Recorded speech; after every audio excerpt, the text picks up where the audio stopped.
Pesantren Al-Khazini Sidoarjo, Jawa Timur. Selamat siang, Kika.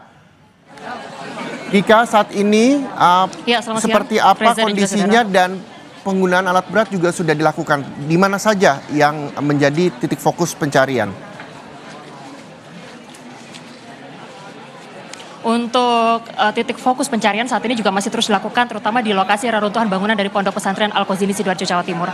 Namun saat ini saya sudah bersama dengan Wakil Gubernur Jawa Timur, Bapak Emil Elistianto Dardak, dan juga bersama dengan Ibu Wakil Bupati Sidoarjo, Ibu Mimi Dayana. Assalamualaikum warahmatullahi wabarakatuh. Iya, tadi sudah diputuskan pukul 11.30 penggunaan alat berat ini sudah dilakukan, Pak. Bagaimana?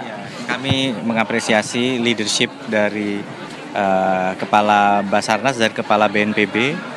Tadi Pak Lejen Suharyanto, Pak Lejen Syafi'i bersama Ibu Gubernur. Jadi dari tadi malam setelah melakukan evakuasi relatif beberapa santri bisa dievakuasi dan langsung dibawa ke rumah sakit ya. Kemudian terus ditelusuri. Kenapa saya hari ini kesini? Saya saat ini kesini karena kemarin saat bertemu dengan wali santri atau orang tua dari santri atau keluarga dari santri, saya selalu menekankan kita berdoa dan memberikan harapan yang terbaik lah, dari berharap yang terbaik dari petugas, tapi beri mereka kesempatan untuk bekerja. Jadi, namun setelah diputuskan tadi, kita juga harus segera mengambil keputusan untuk mengevakuasi reruntuhannya, karena apabila di dalam sana ada santri yang dalam keadaan meninggal, tentu harus diselamatkan jasadnya. Inilah langkah yang diambil dan tentunya kami harus menyampaikan kepada orang tua keputusan diambil, menjelaskan kembali dan ya tentu tidak mudah bagi mereka untuk menerima. Ada Bu Wakil Bupati, ada Ibu Wakil Ketua DPRD, kami tadi bersama-sama ya, tentu orang tua di sini masih mungkin di pertemuan pertama, kedua tadi masih kayak mimpi, kayak shock. Jadi dijelaskan lagi, diberi pengertian lagi untuk mengetahui betul bagaimana keputusan-keputusan yang sangat sulit ini tadi akhirnya diambil. Pak, artinya proses evakuasi ini masih akan terus berlanjut sampai kapan, Pak? Nah, ini pertanyaan yang ditanyakan oleh orang tua juga tadi, karena mereka ingin kepastian kalau memang betul anaknya telah menjadi korban dari peristiwa ini, bagaimana bisa bertemu dengan jasadnya. Nah, tapi sekali lagi di saat yang sama ada juga bertanya, Pak, bisa dengan kehati-hatian jangan sampai jasadnya itu kemudian ya terdampak negatif dari proses pencarian itu sendiri karena menggunakan alat berat. Tadi juga saat saya bicara dengan pimpinan koordinatornya dari ahli struktur ITS, Pak Muji, apa langsung ada di sana masih ada jasad, kita masih memuliakan mereka. Jadi jangan juga terlalu gerasa gerusu prosesnya dan berdampak kepada jasad.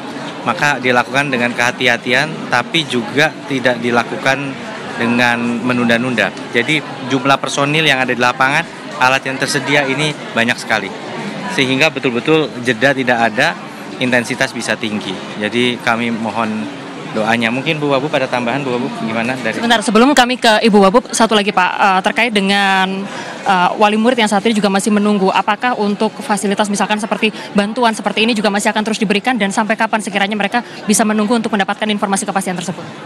Ini penting sekali ya, karena tentunya tempat ini menjadi satu center untuk semua informasi. Di sini orang tua bisa dari sini, ada posko BPBD, Basarnas, semua proses pencarian pun bisa dilihat dari layar di sini. Terima kasih untuk Sidoarjo yang sudah memasang ini. Jadi ini tetap di standby kan. Tadi bersama dengan rekan-rekan DPRD ya dan juga Pak Sekda, kita juga mengecek ke Sinambungan Dapur Umum yang terus menyediakan makanan untuk semua yang hadir di sini, baik yang bertugas ataupun keluarga. Sehingga kami kalau ditanya sampai kapan, pokoknya terus kita jalankan karena kita ingin memberikan dukungan dalam suasana yang sangat berduka seperti ini. Kami harus fokus paling tidak untuk memastikan adanya dukungan seperti ini, bahkan sampai sedetail ketersediaan air untuk kamar kecil juga ini tentu dipikirkan. Dan kemarin truk PDAM sudah datang, Bu. Terima kasih. Baik, ini kan juga menjadi catatan bersama Bu, karena peristiwa ini saat ini sudah masuk kategori bencana nasional. Kalau dari DPRD Provinsi Jawa Timur sendiri, apa sekiranya evaluasi dan apakah nanti juga akan ada kemungkinan memanggil sejumlah pihak, Bu? Iya, ke depan mudah-mudahan kita semua bisa mengevaluasi dari bangunan-bangunan atau infrastruktur yang ada, baik di pondok, dari pemerintah maupun swasta.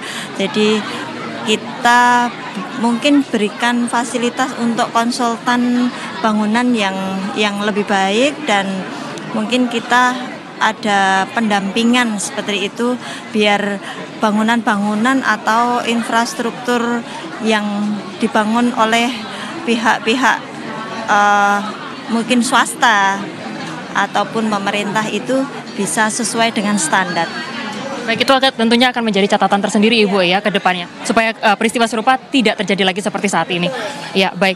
Kepada Ibu Mimi Idayana, Wakil Bupati dari Sidoarjo, tadi sempat mendengar langsung bagaimana apa kemudian yang disampaikan oleh para wali murid, orang tua yang saat ini sedang menanti, Bu, kabarnya. Bagaimanapun mereka masih menunggu bagaimana untuk supaya anak mereka bisa dipulangkan seperti itu, Bu. Pertama-tama kita harus menenangkan dulu ke dua orang tua ini, karena memang masih gimana-mana masih shock, sangat shock sebenarnya. Dan mereka sudah ikhlas. Intinya orang tua ini segera dievakuasi dan diketemukan dan segera dimakamkan kalau memang sudah diputuskan untuk melakukan pengambilan dengan alat-alat berat ini. Yang hari ini sudah ada kesepakatan untuk menurunkan alat berat ini, segera mengambil puing-puing mulai dari atas sampai ke bawah. Jadi bisa segera diketemukan. Ibu, tentunya tidak semua wali murid bisa datang ke sini untuk bisa langsung menyaksikan proses ini. Kepada wali murid mungkin yang sekarang sedang di rumah dan menantikan proses ini berlangsung, pesan apa, pesan penguatan apa yang kemudian ingin disampaikan kepada para wali murid yang sedang menanti kabar ataupun anggota keluarga yang lain? Pesan, ya, pertama-tama saya turut berduka cita atas musibah ini, dan untuk orang tua yang mengalami ini supaya lebih ikhlas, tawakal lagi kepada Allah, karena semuanya ini adalah takdir dari Allah, dan kita harus bersama-sama berdoa mudah-mudahan ini tidak terjadi lagi di semua pesantren-pesantren yang ada di lingkungan kita. Jadi kedepannya saya lebih mengutamakan nanti pendekatan kepada pesantren-pesantren yang ada di Sidoarjo terutama. Ibu, ini kan juga ada 103 yang korban yang juga kemudian selamat. Ini artinya apakah nanti juga akan ada pendampingan secara psikologis, Bu, untuk korban-korban yang selamat? Betul, kita sudah menyiapkan pendampingan psikologis setiap yang dirawat di rumah sakit saat ini. Jadi persatu ada pendampingan, terutama juga pendampingan ke orang tua yang belum diketemukan. Baik, terima kasih untuk waktunya bersama kami di Kompas TV. Setelah ini langsung ninjau lagi, Mas? Tadi kami sudah meninjau. Kami tentu akan kita dari rekan di Pemprov ini bergantian untuk memastikan kesinambungan, termasuk Pak Sekda sebagai Kepala BPBD dan Kepala Pelaksana BPBD Pak Gatot, terus memastikan kesinambungan dukungan yang ada. Tadi Bu Gubernur juga baru dari sini memastikan mobilisasi alat berat berjalan dengan lancar dan berkoordinasi dengan pihak pondok pesantren. Satu lagi, Mas, ini kan proses evakuasi masih terus berlanjut. Tim juga masih banyak yang bertugas di sana. Selain anggota keluarga yang juga perlu dikuatkan, ada semangat juga yang perlu disampaikan kepada para tim yang saat ini masih terus bertugas untuk melakukan proses evakuasi. Apa Mas ingin?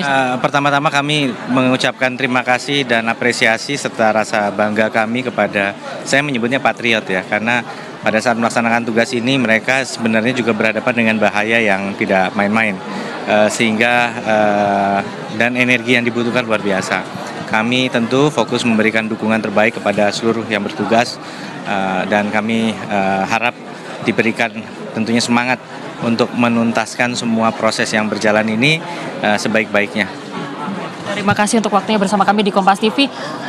Dan juga itulah tadi seperti yang tadi, baik, terima kasih. Itu tadi yang juga kemudian disampaikan dari Wakil Gubernur Jawa Timur Emil Elistianto Dardak, lalu juga ada pimpinan dari Wakil DPRD Provinsi Jawa Timur yang menyatakan bahwa nanti untuk proses evaluasi terhadap bangunan ini juga masih akan terus dilakukan, dan juga sejumlah pihak juga pastinya nanti akan dipanggil untuk dimintai keterangan dari DPRD Provinsi Jawa Timur.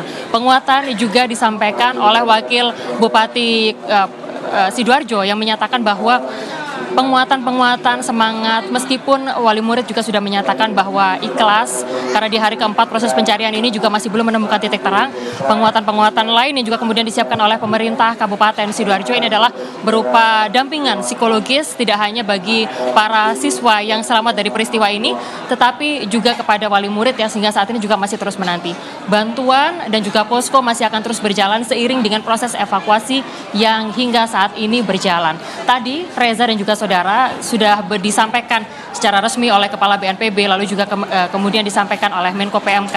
Ada sejumlah strategi yang saat ini dilakukan oleh sejumlah pihak, oleh tim penyelamat untuk melakukan proses evakuasi di Pondok Pesantren Al-Qazini Sidoarjo, Jawa Timur, yang mana tadi sudah ditetapkan pada pukul 11.30 waktu Indonesia bagian Barat menggunakan alat berat. Proses evakuasi menggunakan 5 unit crane untuk kemudian melakukan upaya pembersihan seperti itu di lokasi kejadian. Pemilihan penggunaan alat berat atau crane ini bukan tanpa alasan, melainkan sebelumnya sudah dilakukan proses asesmen seperti itu.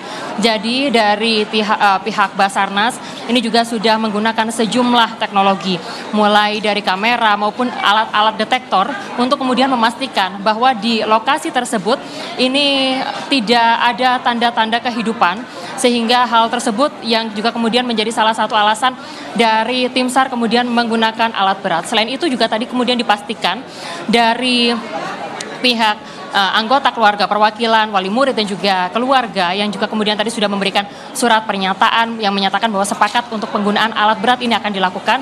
Maka akhirnya diputuskanlah bahwa proses penggunaan alat berat ini akan dilakukan untuk proses evakuasi terhadap reruntuhan yang ada di Pondok Pesantren Al-Qazini Sidoarjo, Jawa Timur.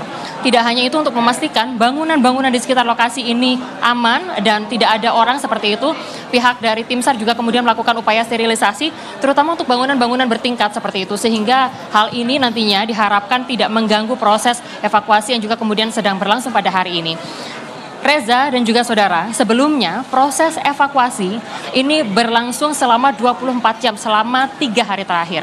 Namun setelah kemudian ada berbagai macam pertimbangan yang juga kemudian tadi disebutkan, untuk proses evakuasi akan dilakukan pada saat ada cahaya matahari atau pada saat pagi sampai dengan sore hari, dan kemudian tidak dilanjutkan di malam hari karena sejumlah faktor, diantaranya adalah faktor pencahayaan, sehingga inilah yang juga kemudian menjadi opsi untuk proses pencarian atau perbedaan mekanisme proses evakuasi yang sedang berlangsung di Pondok Pesantren Al-Qazini Sidoarjo, Jawa Timur. Demikian Reza. Baik, terima kasih jurnalis Kompas TV Kika Madona dan juga juru kamera Andika Pratama atas informasinya. Kita berharap bahwa pencarian dilancarkan hari ini dan petugas sudah menggunakan alat berat untuk mencari korban Pondok Pesantren Al-Qazini yang ambruk. Terima kasih jurnalis Kompas TV Kika Madona. Dan saudara, informasi terbaru soal pencarian korban Pondok Pesantren